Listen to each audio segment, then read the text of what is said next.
Hello and welcome to Climate Group's Sustainability Short Series for Climate Week NYC, bringing you a series of bite-sized interviews with some of the key people, organizations, and businesses ahead of Climate Week NYC coming up this September 19th through the 25th. Today, I am so pleased to welcome Nancy Mahon, Senior Vice President for Global Corporate Citizenship and Sustainability at the Estée Lauder Companies. Thank you so much for joining us, Nancy.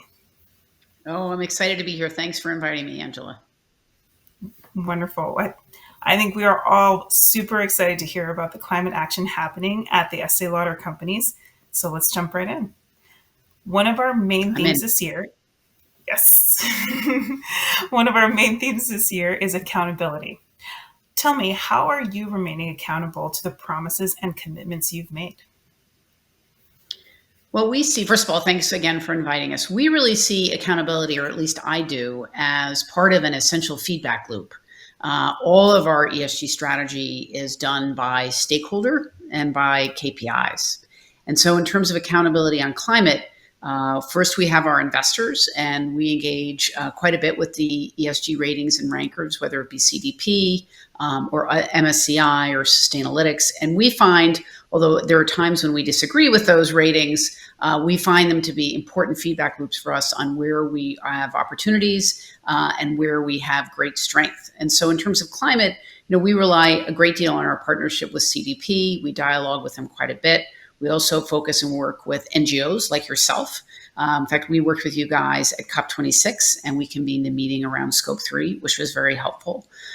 We also really focus on our employees. One of the things we do a couple times a year is a survey called ELC Listens, and we talk to them about what are the important ESG issues to you, how are we doing in terms of our performance, and how are we doing in terms of our communications. And one of the things we see consistently is that climate is a very important area to them, and in particular, green buildings and electric vehicles, sort of the pieces that touch their lives.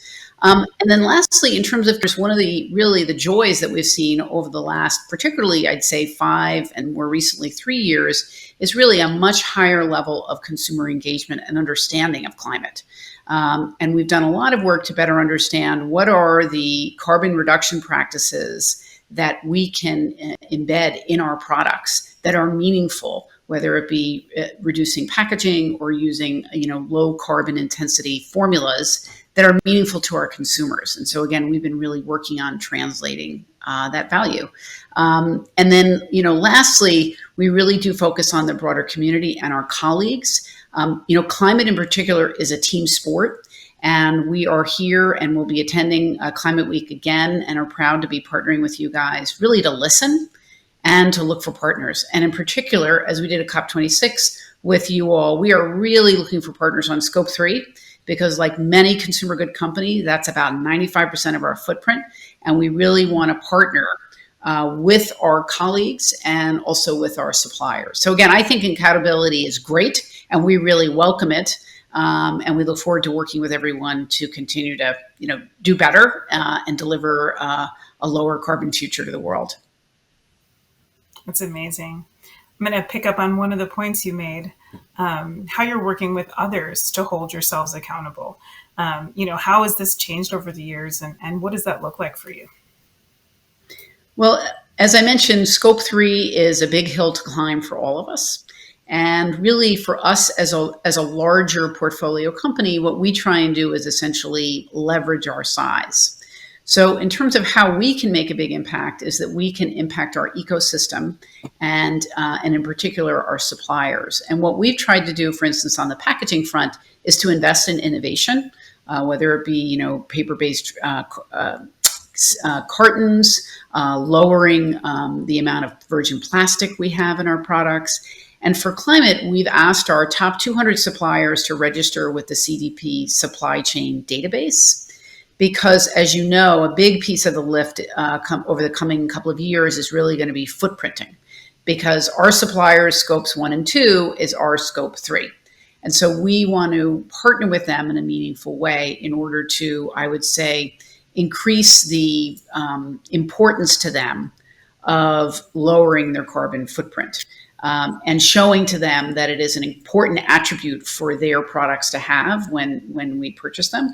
We're also partnering with our retail partners to think about how it is that we can work together to lower the carbon footprint of our counters and our business. And moving forward, we really welcome particularly cross sector partnerships. Just to give an example, we were the first beauty company to launch a VPPA here in the United States. We partnered with Schneider Electric on that. We are really looking for both implementing partners as well as fellow companies. We're looking for solutions, green energy solutions in EMEA and in particular China now, and again would welcome the partnership, because at the end of the day, we all win when we invest in the creation of green energy. The complexity, I think, moving forward is going to be the speed and scale of our ability, or the speed at which we can scale these solutions. And although we think of ourselves as a big company, we're honestly a relatively small user of energy. And then lastly, we were excited last year to be named the entrepreneurial leader for RE100. And those sorts of recognitions mean so much to the team, but also I think are such a great validation also to our investors and our consumers that, we're a beauty company, but in many ways we have a lot to do, but in some ways we're kind of punching above our weight. So we also want to continue to partner to have a diversified green portfolio. Whether it be carbon capture or forestry or wind or solar. So we're here to listen and we're here to partner, and we're also fastening our seatbelts. Absolutely. Well, and I think you touch on another really key point. We don't do this alone, right? We are always in collaboration with others, and climate is a issue we must solve together. So how are you working in collaboration and partnership? And you mentioned a little bit about that, but just really support the work that you're doing for climate action. Well, one of the things actually, and this was one of our big learnings coming out of our joint session and working group at COP26 with the climate group, is how do we ensure that diverse suppliers who are generally smaller suppliers are also brought on the journey of carbon reduction. And so we've been working with an outside learning company so that we can educate those suppliers and ensure that not only do we reach net zero, but we do so in what many folks are calling a just transition. And for us as a company, we've also tried to really focus on not only, we're in about 180 countries worldwide.